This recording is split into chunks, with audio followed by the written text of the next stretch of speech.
दोस्तों, मेरी पहली वीडियो जो कि ट्रिप टू मथुरा थी उसने 1000 व्यू कंप्लीट कर लिए हैं। मेरी पहली वीडियो को इतना प्यार देने के लिए आपका दिल से शुक्रिया अदा करता हूँ। आपके इस प्यार की वजह से मुझे मोटिवेशन मिलेगी जिससे कि मैं आपके लिए और भी अच्छी वीडियो बना सकूँ।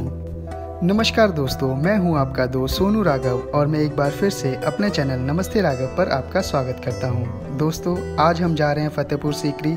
आगरा से फतेहपुर सीकरी का डिस्टेंस 35 किलोमीटर के लगभग है। वहाँ पर घूमने के लिए दो प्रमुख जगह हैं, पहला जोधाबाई का महल और दूसरा बुलंद दरवाजा। लेकिन आज हम आपको बुलंद दरवाजा लेकर चलते हैं। अगर आप जोधाबाई का महल घूमना चाहते हैं तो उसकी एंट्री टिकट 35 रुपये की है। अगर आप अपने कन्वेंस से आ रहे हैं तो गाड़ी आपको पार्किंग में खड़ी करनी होगी। सुप्रीम कोर्ट की गाइडलाइंस के अनुसार वहाँ से आपको बस लेकर जाएगी जो कि आपसे 10 रुपये पर पर्सन लेगी। वो बस आपको छोड़ेगी भी। इस जगह का नाम फतेहपुर सीकरी कैसे पड़ा, इसकी जानकारी हम आपको देते हैं। बाबर ने इस जगह को जीता फतेह मायने जीत, इसलिए इसे मिलाकर फतेहपुर सीकरी बोला जाता है। अकबर की 3 बीवियाँ थी। फर्स्ट मुस्लिम थी तुर्की सुल्ताना रुकैया बेगम, सेकंड महारानी जोधाबाई, थर्ड क्रिश्चियन थी मरियम। लेकिन अकबर की 3 रानियों में से कोई संतान नहीं थी। अकबर की फर्स्ट कैपिटल दिल्ली थी। लेकिन अकबर औलाद के लिए हर जगह गए, दरगाह भी गए, मंदिर भी गए, लेकिन अकबर को कहीं से भी औलाद नहीं मिली। अकबर लास्ट में यहाँ आए फतेहपुर सीकरी। यहाँ पर पीर बाबा रहते थे सलीम चिश्ती। यहाँ पर आकर उन्होंने मन्नत मांगी, उन्होंने आशीर्वाद दिया महारानी जोधाबाई को, जिससे एक लड़के का जन्म हुआ जिसका फर्स्ट नेम दिया सलीम और बाद में उसका नाम दिया जहांगीर। जहांगीर यहाँ के बादशाह थे। ये जो सारा किला बना हुआ है ये बना हुआ है जहांगीर की खुशी में। किले का निर्माण 1570 में हुआ था और 1582 में ये बनकर तैयार हुआ था। इस जगह का नाम है दीवाने आम। ये एक पब्लिक कोर्ट था। यहाँ ग्राउंड के अंदर कॉमन आदमी बैठते थे। यहाँ मिडिल में एक चैम्बर है जहाँ पर अकबर बैठते थे। वहाँ पर एक रिंग है जहाँ पर हाथी को बांधते थे। उस समय गुनहगार को हाथ पैर बांधकर हाथी के सामने पटक देते थे, लेकिन हाथी सूंघ कर पता करता था। अगर कोई गुनहगार होता था तो वो उस पर पैर रख देता था, ऑन द स्पॉट उसे मार देता था और जो गुनहगार नहीं है उसे छोड़ देता था। जब वो हाथी मरा तो उसकी याद में एक मीनार बनाई जिसका नाम था हिरन मीनार। ये जो बिल्डिंग है ये है हकीम हाउस, क्योंकि उस जमाने में डॉक्टर वगैरह नहीं होते थे। यहाँ पर देसी दवाई दिया करते थे। ये लेडीज हॉस्पिटल था। ये रानियों के टॉयलेट बाथरूम थे टर्किश बार।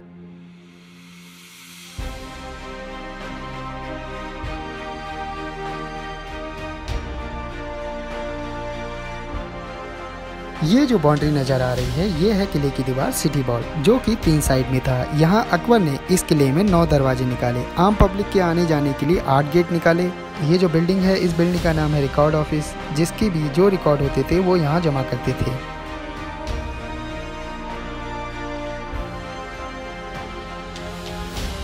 जहाँ से हमारी एंट्री हुई है वो है आगरा ही गेट। आइए आपको लेकर चलते हैं शाही दरवाजे से, जहाँ से अकबर एंट्री करके नमाज पढ़ने के लिए जाया करते थे। दिखाते हैं वो रास्ता। जहाँ से हमने एंट्री की ये था शाही दरवाजा, जहाँ से अकबर आया करते थे। ये जो सामने है ये है जामा मस्जिद, जहाँ पर आज भी 5 वक्त की नमाज होती है।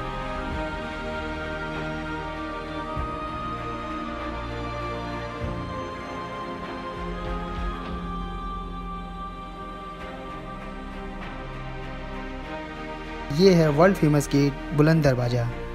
बुलंद मतलब ऊंचा और दरवाजा मतलब गेट। अकबर ने पहले इसे छोटा बनवाया था। अकबर ने एक जंग लड़ी थी गुजरात की, जहां से चांद बीबी सुल्तान को जीत कर लेके आए थे और जीतने की खुशी में इसका नाम दिया था बुलंद दरवाजा। ये आम पब्लिक के आने जाने के लिए था।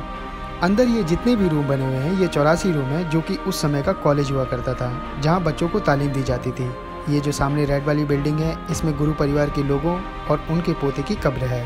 उसमें जो भी मरता है उनकी कब्र यही बनाई जाती है। ये जो सामने है ये है सलीम चिश्ती साहब की दरगाह, जो कि अकबर के धर्मगुरु थे। अजमेर में जो दरगाह है ख्वाजा जी मोइनुद्दीन चिश्ती, ये उन्हीं के पोते की दरगाह है जिनका नाम सलीम चिश्ती था।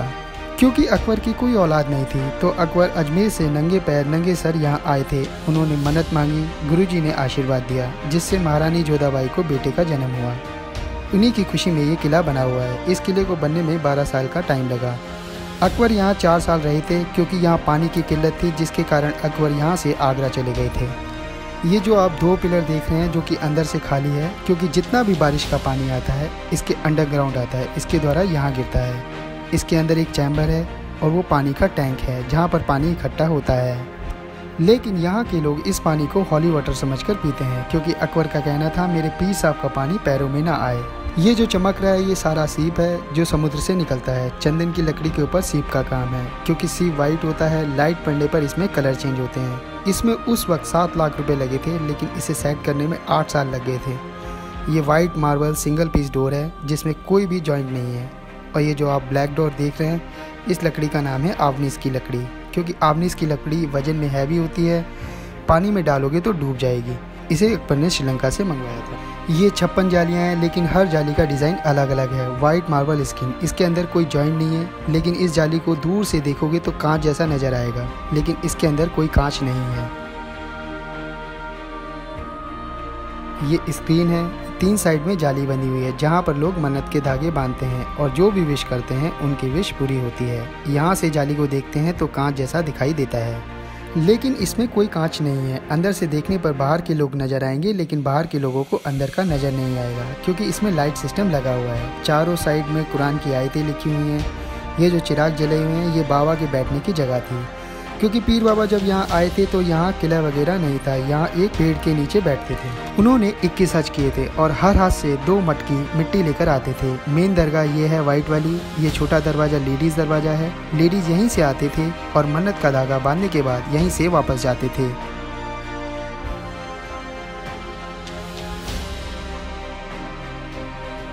ये बाबा का फेस्टिवल है। जब बाबा का उर्श होता है, रमज़ान को यहाँ गुस्ल होता है। 27 से छोटा मेला होता है और 28 को बड़ा। उस टाइम पर ये पूरा प्रोग्राम होता है।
अभी हम देखेंगे बुलंद दरवाज़ा।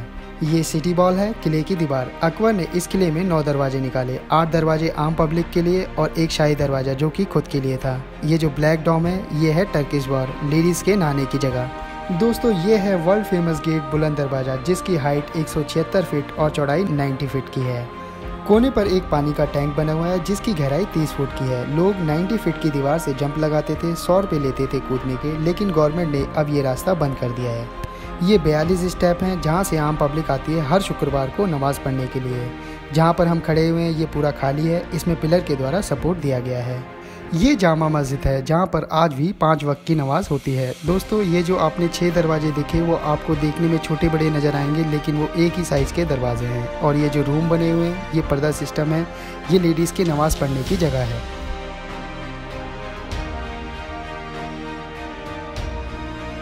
ये जो आप देख रहे हैं ये लाइट लैंप है। अकबर के समय पर ये सोने का था, लेकिन इसमें से सारा सोना निकाल लिया गया है। 3 साइड में कुरान की आयतें लिखी हुई हैं जिस पर सोने का पानी फिरा हुआ है। ऊपर ये जो पेंटिंग है सारा जहांगीर के टाइम का है। ये जो कब्र है सलीम चिश्ती के परिवार के लोगों का है। अभी बाबा परिवार के लोग जिंदा हैं, उसमें जो भी मरता है उनकी कब्र यहीं बनाई जाती है। ये जो रेड वाली बिल्डिंग है ये सलीम चिश्ती के पोते की दरगाह है, जिनका नाम था शेख अलाउद्दीन नवाब इस्लाम खान। जहांगीर के समय पर वो ढाका के बंगाल के गवर्नर थे आर्मी के। अंदर जो दरगाह है वो बाबा के पोते की दरगाह है जिनका नाम शेख अलाउद्दीन था। ये सैंडस्टोन दरवाज़ा है जो 1 पीस के अंदर है, लेकिन ये सब चूना पेंटिंग है चाइनीज़। अंदर जो कब्र है ये सब चिश्ती परिवार के लोगों की है। ये सामने जो दरवाज़ा है ये है शाही दरवाज़ा जहाँ से अकबर एंट्री किया करते थे। ये सामने है जामा मस्जिद जहाँ पर आज भी 5 वक्त की नमाज़ होती है। और ये जो छोटे छोटे रूम नज़र आ रहे हैं ये 84 रूम हैं जो उस ज़माने में कॉलेज हुआ करता था, जहाँ पर बच्चों को तालीम दी जाती थी। दोस्तों ये जो आपको ऊपर डॉम नज़र आ रहे हैं उस वक्त लाइट सिस्टम नहीं था, इसमें मसाल लगाई जाती थी। उन मसालों पर डिफरेंट तरह के पेपर लगाए जाते थे जिसमें हर तरह की लाइटिंग बाहर निकलती थी। ये है वर्ल्ड फेमस गेट बुलंद दरवाज़ा। ये इसका बैक साइड है जहाँ से कॉमन लोगों की एंट्री होती थी। ये जो आप छोटी सी दरगाह देख रहे हैं ये है बीबी जन्म की दरगाह। मान्यता ये है कि जिनके औलाद नहीं होती है वो यहाँ आकर विश करते हैं, उनकी विश पूरी होने के बाद फल फ्रूटों से गोद भरी जाती है। ये तुलादान है जिनकी मन्नत पूरी हो जाती है, मेवा वगैरह जैसी जिसकी इच्छा होती है वो उस हिसाब से यहाँ पर आकर दान करता है। बेबी जन्म ग्रैंड डॉटर थी सलीम चिश्ती की। ये मदरसा है जहाँ पर बच्चों को आज भी तालीम दी जाती है। ये जो आपको व्यू नज़र आ रहा है ये पानी का लेक था मोती झील। जब पानी सूख गया तो किसान लोग यहाँ पर खेती वगैरह करने लगे। बीच में ये जो आपको टावर नज़र आ रहा है वो है हाथी की कब्र जिसका नाम हिरम था। जो आपको गांव नज़र आएगा वो है पुराना गांव सीकरी। ये जो आप सामने देख रहे हैं ये है रंग महल। पहले जब यहाँ पे किला नहीं था तो यहीं पर अकबर रुके थे, यहीं पर मन्नत मांगी और यहीं पर जहांगीर का जन्म हुआ था। चलते चलते हमें छोटे छोटे शायर मिले, आपको भी मिलाते हैं इन छोटे उस्तादों से। ये नीम की पत्ती है तो शीशे कम नहीं, सजीता कान से भी कम नहीं, जो गुल खिलते पर कल्याण नहीं करने देती, मैडम जो सजी दो दिन मिलते पर दुनिया नहीं मिलने देती, जो गुल खिलेंगे वो सुंदर खिलेंगे और राय जिंदगी के इस टाइम पर कभी मिलेंगे, जो गोभी को पुलिस का भी हो तो साफ कर देना और मेरी शायरी में कुछ गलती हो तो मुझको माफ कर देना। ये चप्पल छोटी और पैर में नहीं आती, बड़े भाई की बीवी बड़े भाई के बगल में नहीं आती, ये टंकी पे पानी बांटते हैं परियों की रानी। वीडियो देखने के लिए आपका धन्यवाद। वीडियो अच्छी लगी हो तो शेयर, सब्सक्राइब और कमेंट करना ना भूलें। स्वस्थ रहिए, खुशहाल रहिए। मिलते हैं आपसे नेक्स्ट ब्लॉग में।